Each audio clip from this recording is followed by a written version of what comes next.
We are given a protein that is 4 amino acids long and is formed from this DNA sequence in vivo, with the top line being the template strand and the bottom line being the coding strand. In order to get the reading frame that we want to be able to determine the 4 amino acid sequence, we can rearrange the 5' to 3' ends on the top and bottom strands to get this sequence.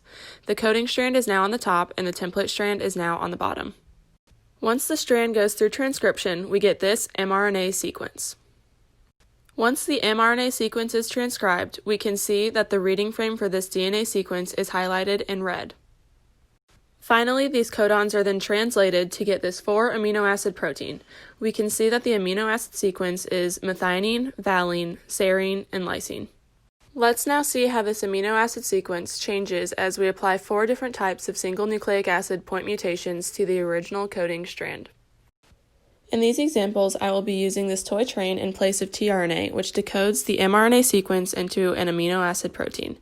Let's begin with a missense point mutation. A missense point mutation involves the changing of a single nucleotide and results in a change in an amino acid.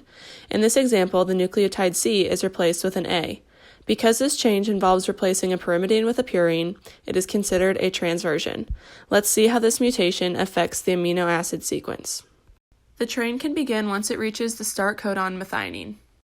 As it travels down its tracks, it lays down the corresponding amino acids of the mRNA strand. It continues to travel until it reaches the codon UAA, which is a stop codon. When comparing this new amino acid sequence to the original sequence, we can see that this missense mutation caused the amino acid serine to change to the amino acid arginine. Next, let's take a look at a nonsense point mutation. A nonsense point mutation changes a normal codon into a stop codon. In this nonsense example, an A in the coding strand is changed to a T. This change is also a purine to pyrimidine, so it is a transversion. After the train begins at the start codon AUG, it travels until it reaches the stop codon UAG. Comparing this amino acid sequence to the original sequence, we can see that the codon which originally coded for lysine was changed into a stop codon, resulting in a shorter 3 amino acid protein. Next is a silent point mutation. This type of mutation causes a change in a single nucleotide, but the change does not elicit a change in amino acid. Here, a C in the original coding strand is exchanged for a G.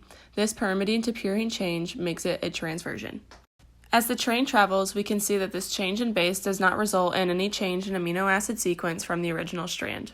Finally, we will look at a read-through point mutation where the original stop codon is changed to a normal codon. In this example, an A in the original coding strand is changed to a T, yet another transversion.